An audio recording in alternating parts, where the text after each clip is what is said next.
Welcome to the 11th episode of the Right Cast. And yes, of course, same clothes because we're doing this back to back. You guys got used to it. You're used to this at this point. It's funny if you don't ever watch it and you just like click the video and then you just immediately like, I don't want to watch this. I guess it don't really affect you, does it? But anyway, so in this episode, we are going to discuss a topic that I have always wanted to talk about, and it's something I talk about a lot. It's kind of a theme with some of these topics, isn't it? It's like, oh, this is something I've spoken about all the time. But yes, with this one in particular, it's something I do find very interesting. And what I really like about this topic is that it really is of significance to all types of storytellers everywhere, no matter what you're doing, no matter what stage you're at, whether you're someone who's a veteran in whatever field you're in or not. And it really affects every industry and everything because it's to do with social media, and social media has disrupted the entire planet. So there's not really a way of sidestepping this or getting around it. And even if you was going to, that in and of itself is a conversation you could have. But it is something to sidestep, is if you were even going to try and attempt to do that. So the topic, as you guys can see, is has social media, or how much of social media had an effect on our appreciation for storytelling in the modern day, right? Because obviously, social media, the internet, but specifically social media, didn't always exist. Even though I'm not that old, I still remember a time when there wasn't really social media. And when I was younger, I remember how I engaged with media, and I know how I engage with it today. One thing I can use as a very easy example is on-demand services. When I was a child, I remember rushing home to watch Pokemon Diamond and Pearl, the very first episode that came out. Okay, I ran home from school. I never did that before, but back then I was a Pokemon super fan. I used to know all the original Pokemon in order in the Pokedex. I could not tell you 5 of them to save my life now. I don't know how all that information. I have no idea how it just all vanished, but it did. It's the other day I was talking to people and we was kind of going down memory lane. I was like, oh my gosh, I remember this. Good days. Somehow I forgot so much of it. But how old were you when you got your first smartphone? Smartphone? I'm trying to remember. I was definitely something teen. I'm trying to think. Maybe 14? 14 maybe?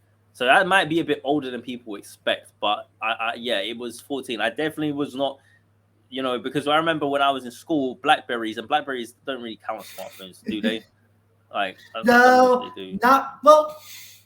It's hard to say because a BlackBerry was my second cell phone, and it was the first phone that I used for social media. Okay.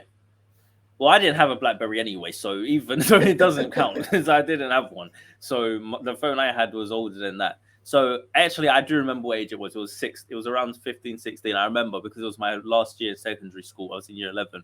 And I remember that quite distinctly now that I think about it, because it was that time in this year. The year of that was 2012, 2013.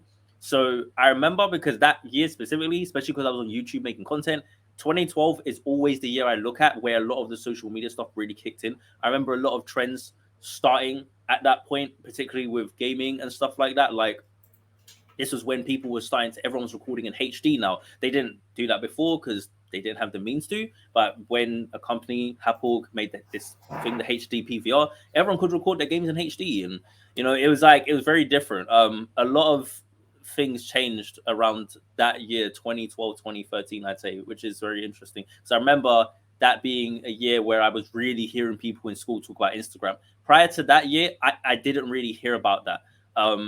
And that was the year I saw people with iPhones. Prior to that year, I didn't really see, other students and kids with iPhones like that. So 2012 and 2013, I say, is the time when I saw the mass adoption kick it in. Maybe that timeline lines up other people, I'm not sure, but that was definitely when I saw it happening. So yeah, from what I can recall. But for me, it was around that.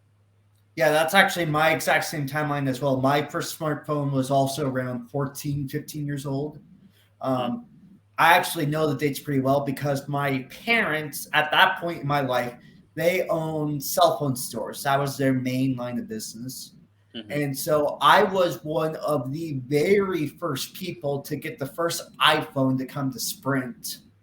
I actually got it about a week and a half before the general public did, just because they got access to it. It's like, hey, let's give it to our family first. Exclusive, But fair enough. yeah, I distinctly remember that was a major shift where it's like once all the major cell phone carriers had iPhones in America, that's when social media blew up. That's when, hey, everyone has the internet at the palm of their hands now. We are all connected now. This thing just, so many people talk about it all the time, is how much it changed the world and disrupts everything, and in such a small space of time as well. And because of that, it has had a massive, I would say, extremely significant effect on storytelling, and in so many ways that I don't actually think people really think about. And it's something I think about constantly as a storyteller and someone who's making my own things, because it's part of the reason why we're doing a podcast like this, why so many people want to do podcasts or do YouTube content, like what we were talking about in the last episode and things of that nature. This is the reason why these different means of communicating these ideas is coming about, is because of social media. But even down to traditional mediums, we're seeing shifts in terms of how people consume those. Like, okay, so you had books, paperbacks, hardbacks, but you're seeing a shift to things like ebooks, because that's a digital medium and it's something you can get on your phone. You don't have to have a Kindle. So because you have the convenience of having this, and let's just be realistic, if you was to go and travel, is it easier to take this with potentially tens to hundreds, thousands maybe of books in one place, and also games like YouTube, all kinds of stuff, or take all the books physically? Right? Like, I mean, there's not really much of a debate about which one's more convenient and makes a lot of sense. And then you go even further than that, something that's starting to take up an even bigger part of people's attention now is audio, like audiobooks. So it's just kind of interesting, because as the world gets faster and everything is more about instant now instant gratification, this kind of fast food media, as I sometimes think of it, we're seeing a shift in how people present stories. One thing I've noticed a lot is the focus that has gone from, I guess you could say, stories to content. It's not necessarily stories to content. That's not an accurate way of phrasing it, but I'm trying to think of an accurate way of phrasing it. I think most people kind of get what I mean. I mean, like, for example, if you take popular franchises like Star Wars, that you would have to wait years before you got a new film, a new entry, something new in the universe. Now it's, hey, we need content to get subscriptions on Disney Plus, so here's like 2 shows a year or 3 or whatever, and because of that, it can sometimes lead to a dip in quality. This is sometimes what people criticize with the MCU, even though I think generally the MCU's done a better job with that than people sometimes will give it credit for, including Phase 4. Yes, I said it, including Phase 4. Okay. I think that, because of that, though, I do see where people come from, and it is something to pay attention to consider, that yes, there is a shift to content. You see it with YouTubers, content. Sometimes because people are so focused on trying to get content out, they lack sometimes the substance that would come into taking more time and care producing something. Same with video games. It's affecting everything. So Anthony, what would you say that you have to really say about all of that, or any of it? Anything in particular that you would like to just jump off with? Yeah, no, I think that first point you made about the need for content, that's a huge one where because of social media, because we always have the internet at our fingertips, it does feel like everyone is just trying to pump out as much content as possible. And I agree with you that I don't think there's been a dramatic shift, and that just because there's more content now than ever, the quality has taken some huge dip. What I do think there is a difference now is just the kind of the importance and the prestige of titles. I think Star Wars is my favorite example, where before Disney bought out Star Wars, everyone was basically trying to live on through the books. And the books were interesting where every time a new Star Wars book came out, it almost felt like it wasn't as hype as a movie, but it was close. It felt like a big deal. There were people who showed up for events to get the latest Star Wars book and it felt like it was moving the franchise forward. It felt like it was moving the story forward. I think a big problem with so much content now is that there's still great movies, there's still great TV shows.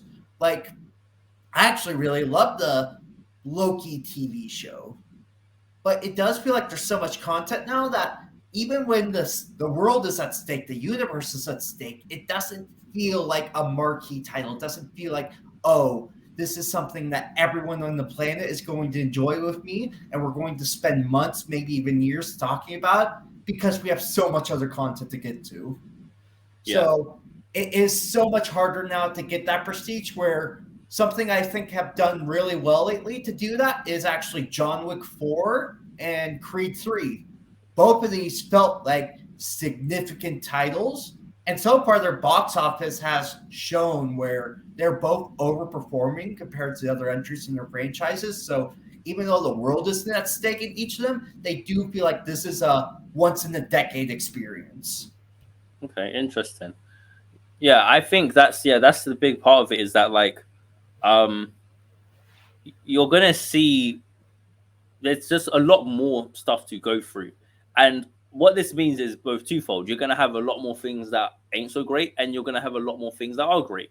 The fact that anyone has access to the internet and that there's a lot more avenues for people to pursue their own creative endeavors also means that the gatekeeping is greatly lessened, which can again lead to the floodgates being open, and then you're like, oh, look what this. This is like the common argument with people who have some vendetta against self-publishing. Is like, oh, well, you look at all the self-publishing garbage; it's all trash, blah blah. Blah. Which, yeah, okay, there's probably a lot of stuff because it's self-publishing and anyone can do it. Like a literal like 12-year-old can just self-publish something. Sure, you're gonna get things that's just barely. I mean, like there's some people who release things that's like 12 pages and they say buy my book.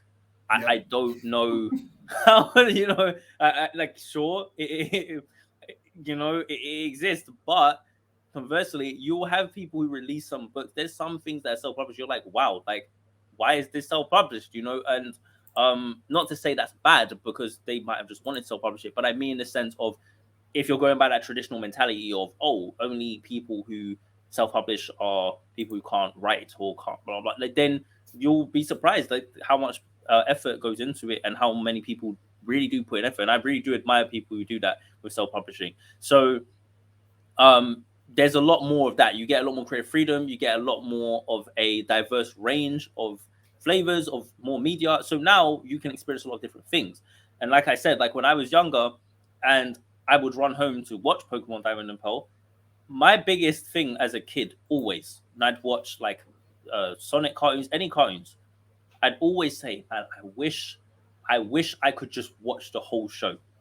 Because in order for me to see the whole show, it was just like, I don't even know. It was so random. Because if I come home and it's on TV, is it a rerun today? Or is it the next episode? Or, and because I didn't know the chronology, especially, I mean, you're a kid. You just come on, you just put a TV channel on and you're like, oh, I've never seen the show before. It looks cool.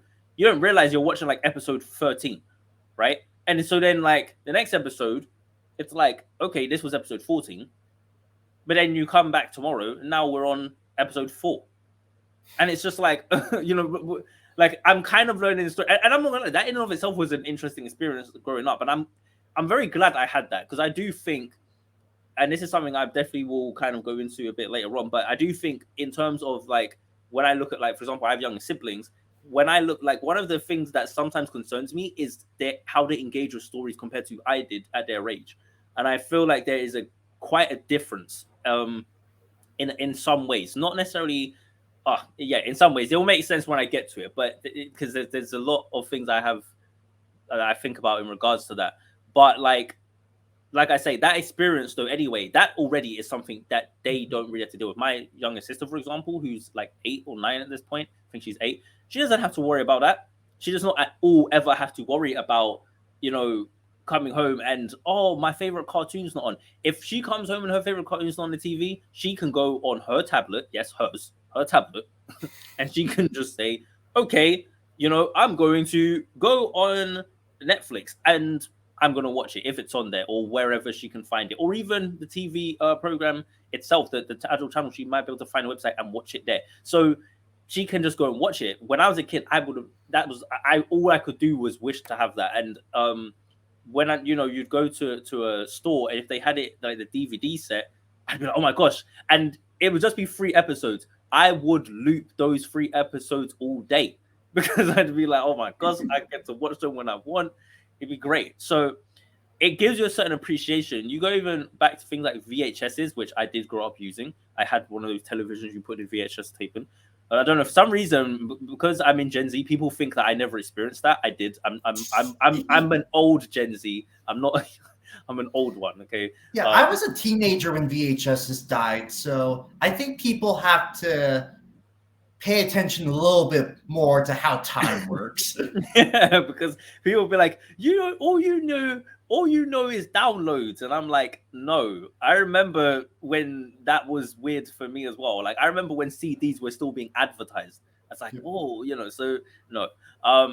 But yeah, it's funny though, because again, like it engages, the engagement, how you engage with things is different because it affects your appreciation, and that's really one of the main things I really want people to think about with this particular discussion in this episode is appreciation, our appreciation for stories, for storytelling, for media and mediums. Because now, using the example I'm using, my appreciation, even now, even with that history, my appreciation for any one particular show is not the same as it used to be because I know at any moment I can watch something else. It's actually to the point where sometimes I find it hard to sit down and even play a video game sometimes, even though I've wanted to, like Hogwarts Legacy and God of War Ragnarok. I can't believe I've not finished either of those games.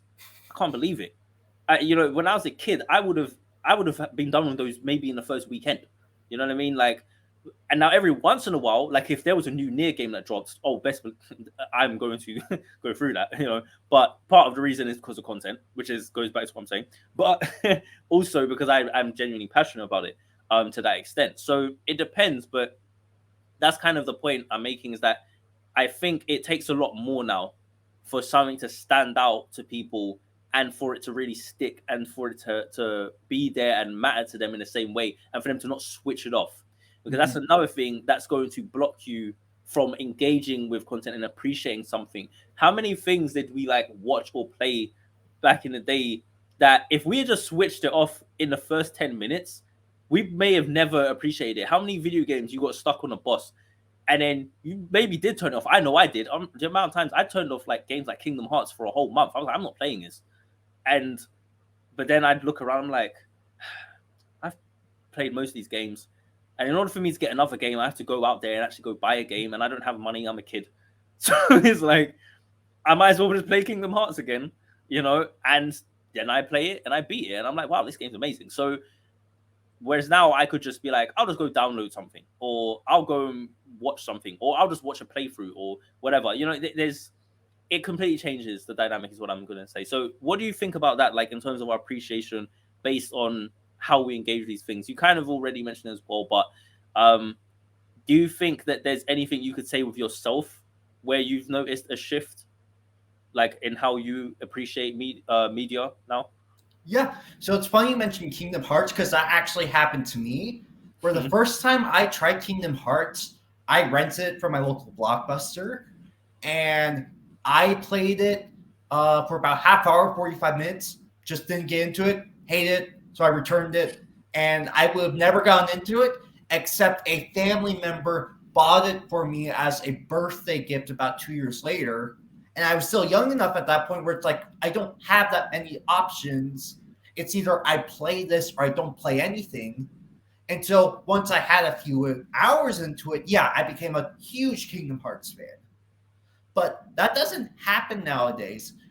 It's very easy to try everything, but because it's so easy to try everything, you don't have a reason to stick it out and see, okay, maybe I don't like it at the start, but maybe I'll like it later on. It's funny because My Hero Academia is my favorite superhero story of all time. I think it's better than anything that Marvel or DC has ever produced. Wow. I'm a manga reader primarily for that. I have watched the anime. I legitimately do not think it gets great until the second season. Mm-hmm. That's a lot to get through. That's a hard recommendation for me to make now to people. That's like, oh yeah, if you get past the first 25 episodes, then it gets great. Yeah. Childhood me could do that to all my friends because we didn't have a choice. But now it's like if you don't get the hook in someone instantly, you aren't going to be able to keep an audience. And I think that's probably the biggest change that's going to happen for stories now and definitely for stories going forward is there's a lot more focus on we got to make it good in the first 10 to 15 minutes or people will not stick around for the rest. Yeah. And that's the thing is that like that's it's such a big thing, and it's one of the reasons why like I'm glad I don't ever want to really see like cinemas entirely go away, because it puts you in a position where you, especially because the tickets a lot of times depending be, some people might say it's like quite expensive, so it puts you in a position where you paid for this, you made an outing of it, and you went out like, yeah, let's go and watch this, and now you're in this room sitting together, and maybe you've even ordered food and whatever. So now it's kind of like it's gonna take quite a bit of effort to get up and just leave. So you might as well stay now. You know what I mean? Like, and that's like one of those things where it still has that old school tradition, like just stay because we're already here now. You know what I mean? Especially if it was something where you told other people to go, you're definitely gonna feel like we should stick this out, otherwise it's gonna look like bad. So they spend their money and it's gonna look like a waste. But that's the thing. And me personally, I've never really ever felt like leaving the cinema. Ever. Never. I remember even when I was a kid and I watched Attack of the Clones, which, by the way, was the very first Star Wars film I watched in the cinema, which, I don't know, make it that what you will, because, But I remember even watching that movie, I had, like, some Coke or something, and not that Coke, guys. Not that Coke. Come on, I was like a kid, but but I had some Coca-Cola, and it spilled. Don't remember how, but it spilled, and I was soaked. And I remember my mom, and this is how you know, even my mom knew how obsessed I was with Star Wars, because she even asked. She didn't tell me. She asked. She said, "Do you want to go to the toilet?" I said no. No. I sat there soaked, and it did not bother me in the slightest. I had to watch this film, and so it was a big event for me. Like, I was like, I've got to see this. It's Attack of the Clones, like, so I wasn't leaving. And it's funny because I'm still kind of like that. I mean, if I spilled something, I think I would probably leave now, because at the end of the day, I'm not that obsessed. But it's like, even like with, like, for example, Marvel, and you got like the post-credit scenes, I'll stay because I just like to get an experience of just seeing the whole thing. But realistically, I don't have to. I could get up and leave. And if I really wanted to, I could probably that same day get on the internet and find someone who screen recorded it and leaked it. I mean, it's not going to be the same quality, but realistically, and even in terms of that, like, if you remember, it used to take ages when something came out in the cinema. From what I recall, it used to take a while before you actually could physically own it and watch it when you wanted to. Whereas now, like, I was shocked when I was seeing how quickly something would go from the cinema to being on, like, a Disney Plus, for example. I was like, wow. Now it makes sense why. But again, this is part of the point I'm making of the appreciation. It's to the point where I can sit there and see something in cinema and be like, nah, I'll just wait for it in Disney Plus. Like, I'll just wait. Like, even now, when I saw the reviews of Ant-Man, the very day I saw that, I was all thinking, I'm going to go watch it. When I saw articles about the reviews, I immediately said, no, I'll wait. As soon as I was like, I can wait now, because it's not going to take that long. And I don't feel like I have to necessarily go watch it. Back in the day, a film like that, I would have rushed to see it, because if there wasn't a lot of other things like it, so it definitely messes our appreciation. And I think this is very important in terms of, like, creating as well. If you create any type of stories, any type of media, any type of content, you now have to always think about the fact that, yes, you have to try and hook people. And as I've mentioned before in, like, a previous episode, sometimes what kind of upsets me of that, even though it's a reality of the situation, what upsets me about it is that I do think sometimes the artistry is lost. A lot of the things I've liked, I've noticed, have that slow burn, that slow start, that epic build up. We look at movies that are considered, like, legendary in cinema, like the Lord of the Rings films, and I just have to wonder, if they came out today, would the reception be the same? So it's hilarious where this came up during our conversation. I mentioned in a previous episode that the Stormlight Archives by Brandon Sanderson is my third favorite fantasy series of all time.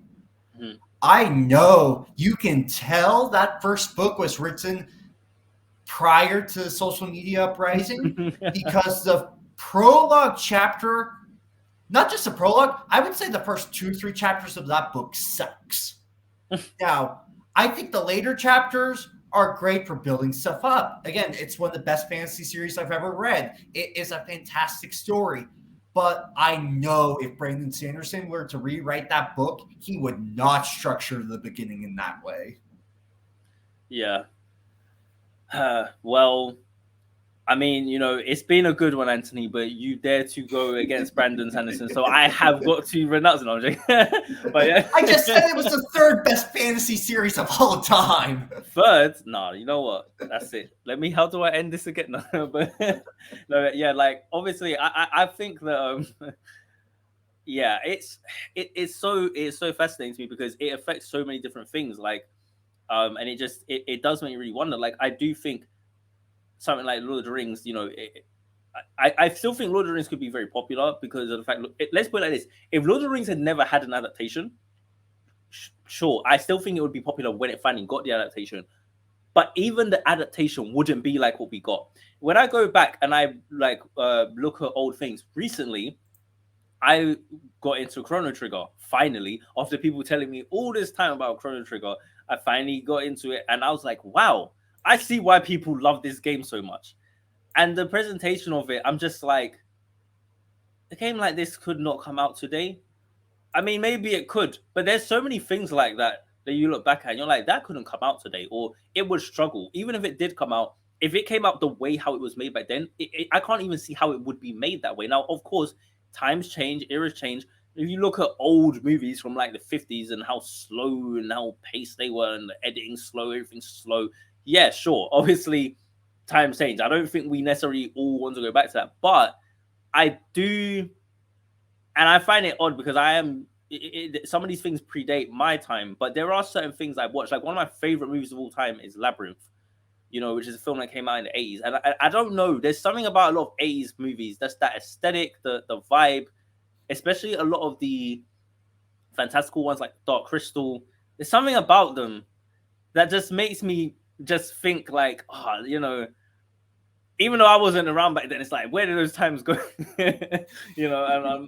And I think that's just life. We're gonna think that about. I think that already about the 2010s to some extent. I look at some of the things from back in 2011. I'm like, man, I remember those days.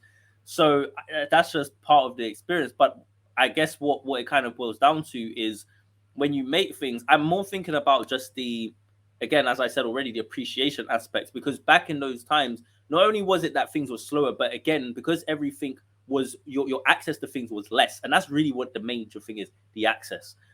The access was less. And like you pointed out quite rightly, when you was playing Kingdom Hearts, if you had the type of on-demand access you have now, you quite possibly would never have gotten into it. And that's a big deal because a lot of those things that people got into or forced themselves through because they had a lack of options changed their life, ended up becoming some of their favorite, pieces of media. So I feel like what's happening today is a lot of people, whilst you might be finding a lot of things, how much things are people skipping over that could just be like that would have been the big thing for them, the big inspiration? Or you tell someone to sit down and, like you were saying, like with My Hero Academia, personally for me, because I still have that I still like things that have that slow build up or whatever. When you're telling me I have to wait until the second season, I don't really have this instinct of, oh, that sounds long. But hey, I'm the same person. I will watch 6-hour videos on YouTube. So what do I but and there is a demand for that because you go and you find some video essays. There's some people who, I don't know how, but they'll spend 5 hours talking about like one video game, and I'm gonna be honest, sometimes I'm like, how are you taking that long? But I don't think I'm not gonna watch it because it's 5 hours. I'm just genuinely like wondering how did it take that long to get but it's one of those things where, yeah, again, the appreciation factor is massive for me. I'm rambling on. Do you want to say anything, Anthony? I don't want to keep rambling because I've still got other things I know I want to say. Yeah. No, I think you pretty much covered it. Just kind of like the point I would quickly make. I think one of the biggest boons of social media is that even though it makes it so easy to, well, the biggest boon of internet access and social media is that even though it makes it so easy to move on from stuff, it also makes it so easy to find new things that should appeal and be Yeah. interesting to you. And I guess that's kind of the greatest blessing for me, where there are many things that I enjoy now that I've only got into because someone posted something on social media that felt tailor made for me, where it's like, hey, check out this character that I know you'll love. Check out this plot point that I know you would enjoy.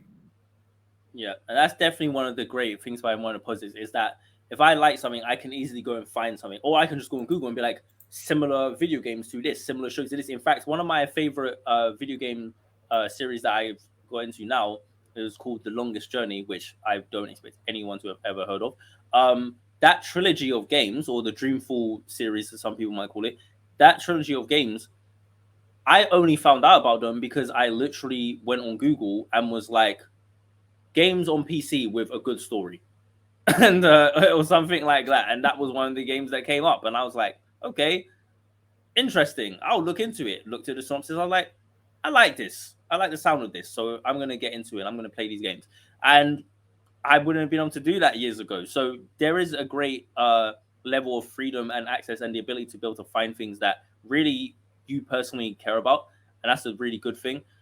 But one thing I did want to talk about, and I don't know how much we'll get into in this episode, but it is part of this, and it's something that I think about a lot in regards to this topic, is this sort of shift, because we were talking about content, right? So there's also this shift with what I think of as endless media. Now, what that really is something that really applies mostly to video games. I'm not sure it really applies to anything else the same way. But endless media to me is something like a Genshin Impact, Fortnite, Minecraft, um, Roblox, any of these games where it just goes on, and it's usually an online game, and of course, because it's an online game, it doesn't have an ending; it just keeps going on. But there's a difference between these online games, in a sense, than say like going on Call of Duty and playing multiplayer mode. And even with Call of Duty, you've got like the battle royale versions of these games now, which are extremely popular, like Warzone. So something I've noticed, being someone who's always been massively into games, is that I've always liked stories, and I grew up with a lot of those story heavy games. And something I've noticed is when I talk to people who are a bit younger, a lot of them don't have as much experience with those games. So when I think about when I was in school, don't get me wrong, there was always certain genres of games that were very popular that weren't necessarily story heavy, like sports games or racing games or fighting games, for example. But there was always a good portion of people who were really into some level of either RPGs or some kind of action adventure game that had a story to it.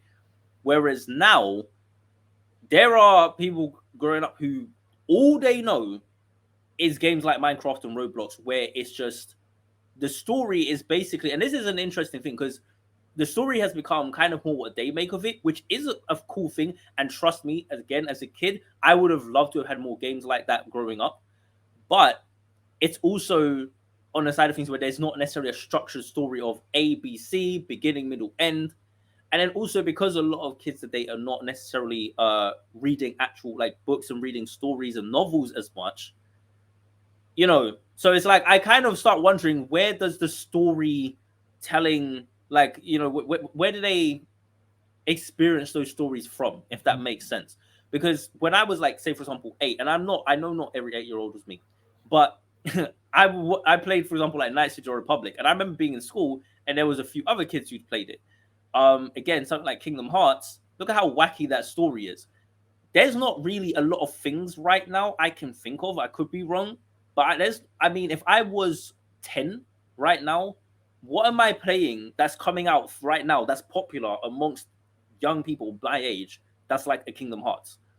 You get what I mean? Yep. If you even look at that game, the majority of the audience, and I can confidently say this as someone who makes Kingdom Hearts content and has analytics, the majority of the people who watch my videos are older than me.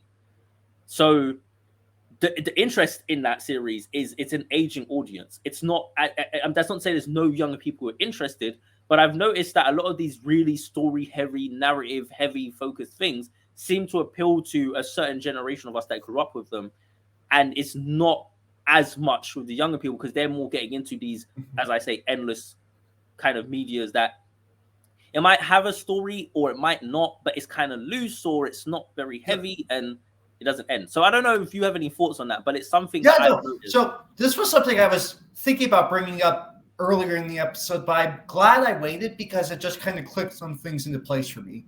So when it comes to television storytelling, there are two main formats. There's serialized storytelling, and then there's procedural storytelling. When you were talking about Pokemon, you don't have to watch it in order. That's called procedural storytelling for people who don't know in our audience, because it's an episode that generally follows the same procedure. It generally has the same plot structure, so you can watch them out of order. And that was very useful back in the day where, hey, I can watch episodes maybe on Tuesday and Friday, and maybe I'll occasionally be able to watch it on Wednesday or some other day of the week. Well, I don't have to know what happened in all the other episodes. I can just tune in, watch the episode from start to finish, and enjoy it because it's not dependent on anything else in the show. So Star Trek was the most famous procedural show on television for years, where until you got to modern Star Trek, you could watch most episodes out of order and still enjoy the show and still basically get everything out of it. The other storytelling format is called serialized, and that's where, yes, you need to understand what came before or to understand what comes later. And that's basically has been the standard storytelling format for most genres for decades, where that's what most movies did, that's what most books did. And as you mentioned before, that's what most video games did starting out.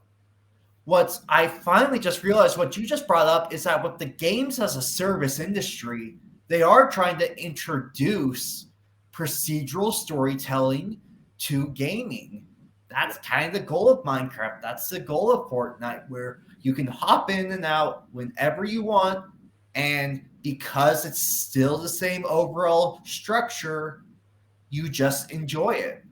And so it'll be interesting to see with the popularity and how much money is in uh, procedural storytelling and games as a service, if the other industries will try to reintroduce procedural storytelling, because procedural storytelling is mostly dead in the television space. Like Star Trek doesn't even use procedural storytelling anymore, and they were masters of it. Yeah, that's the thing. I think it's something that works exclusively very well for video games because video games can capitalize off of the interactive nature of it. So you can have video games and it's like, hey, this is your story. You can't really do if I'm going to watch Star Trek, it's not my story just because like it's procedural, but it's not my story. Whereas when I hop into Minecraft, when I hop into Fortnite, this is my character. I'm playing with my friends. You know, maybe we built our map, things like that. You know, so you can tailor the experience to what you want, and you can tell your own story every single time. You could be in the middle of building a world and doing something. You're like, you know what, this is boring. I'm actually going to build this instead, or I'm going to do this type of thing instead. And I do like that exists, but it makes me wonder because we're talking about the appreciation aspect of things. It makes me wonder sometimes.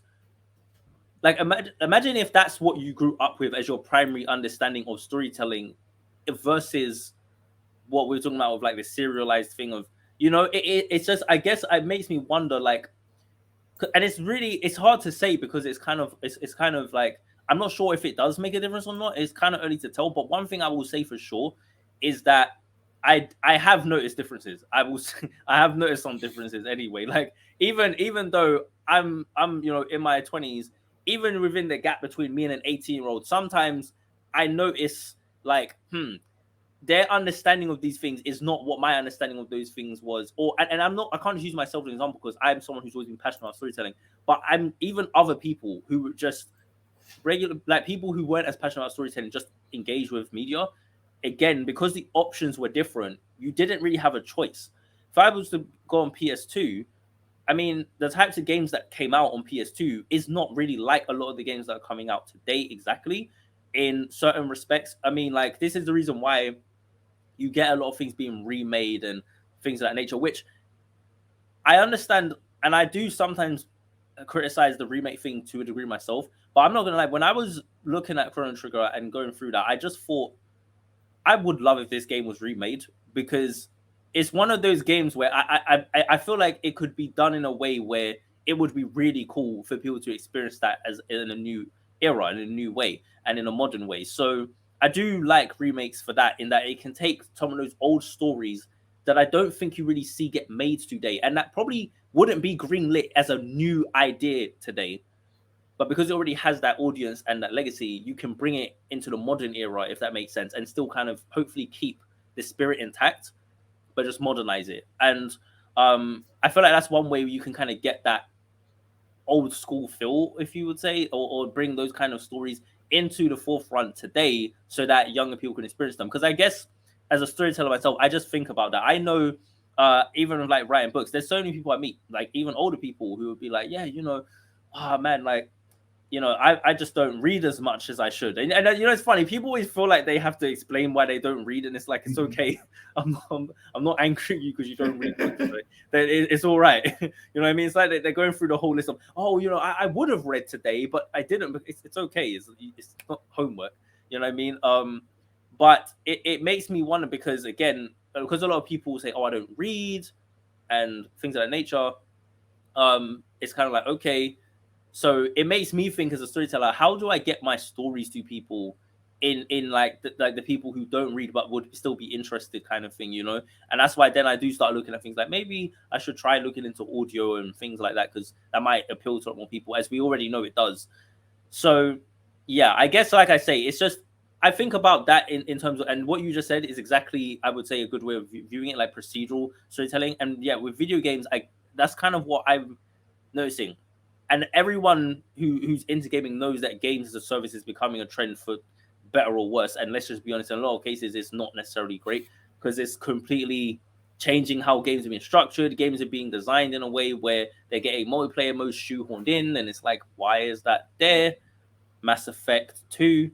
I'm joking. What's Mass Effect 2? It's Mass Effect 3. But it's like, why is that there? And you start wondering, even though Mass Effect 3's one wasn't that bad, but you get what I'm saying.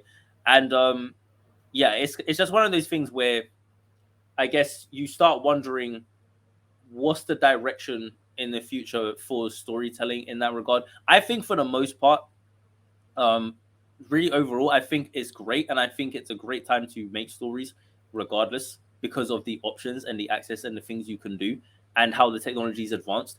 I mean, obviously you've got other things that we don't need to get into in this episode, but you've got all kinds of things now, like AI and things, and how does that affect things? And I'm sure that's a whole topic we can discuss at some point. But you start wondering about all these different things that's coming up now and how it affects things. And I think, as a storyteller, it's really worth asking yourself these questions, because whether you like it or not, your stories are going to be affected by the existence of these of social media and of these emerging technologies. So, for better or worse. Anthony, is there any final comments or anything you want to say to wrap up the topic? I still feel like I have 1,000 things to say about it, but I will refrain myself. I suppose only that please continue to post your recommendations and what you like about your favorite stories online, because always love seeing new recommendations by people. Always love getting into new stuff. And like the bunny rabbit thumper what said, if you don't have anything nice to say, consider not saying anything at all, because as much as I enjoy social media, I don't need to see your rants and all the reasons why you hate something.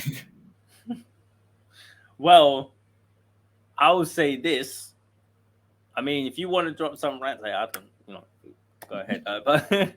But no, it's yeah. I definitely would just say, look, I kind of already said it, but I just definitely think about this stuff. Think about how it will affect you, and if you have any younger siblings, or if you have kids or something, try to, if you notice that they tend to spend a lot of time on the Minecraft and Fortnite as well, because they probably almost certainly do. That's okay. But also help them, to understand that there are actual games or stories. You know what? I have to just make this point, because I need to really get this across. Just real quick. I'm so sorry, everyone. But just to get this across, okay? Why it bothers me. like, let's put it like this. I remember one time I was talking to a bunch of these younger people, and I said to them, "Can you guys name a game for me that has a story in it?" And you know what they told me? You know what one of the examples they brought? You'll have to tell me. It could be anything. They said Skylanders.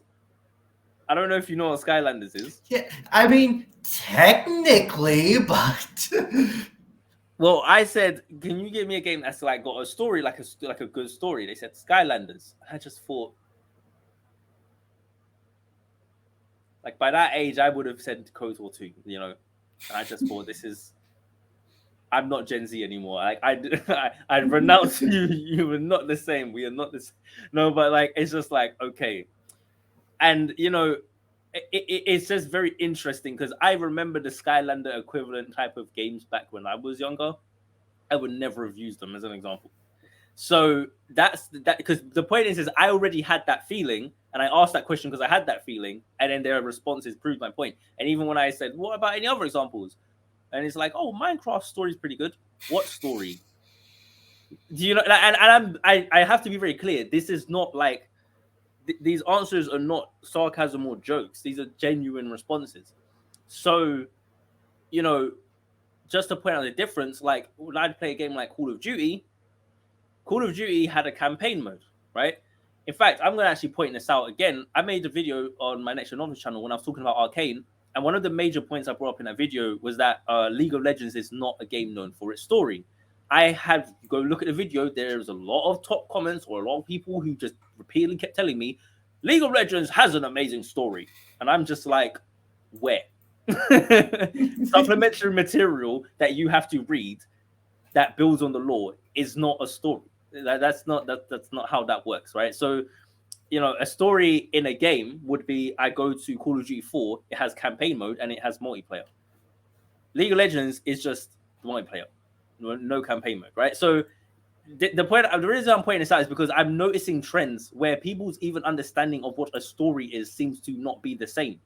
And it's making me just wonder, it has to be because of this social media influence, right?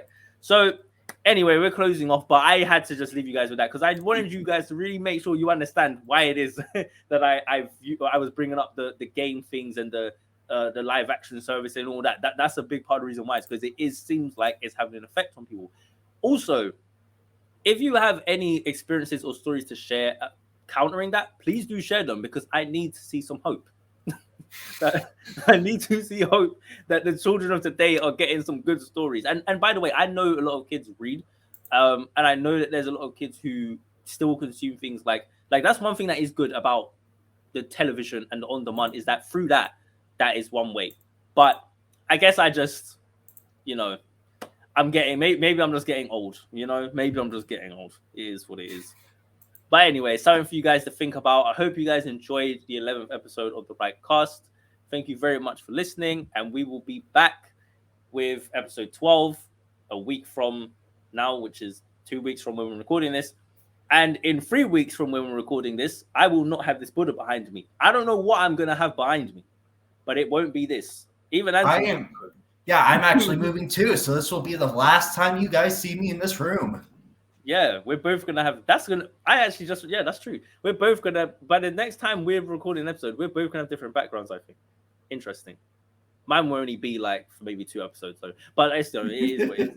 So, but anyway, thanks for listening, guys, and we're out. Peace. Ciao.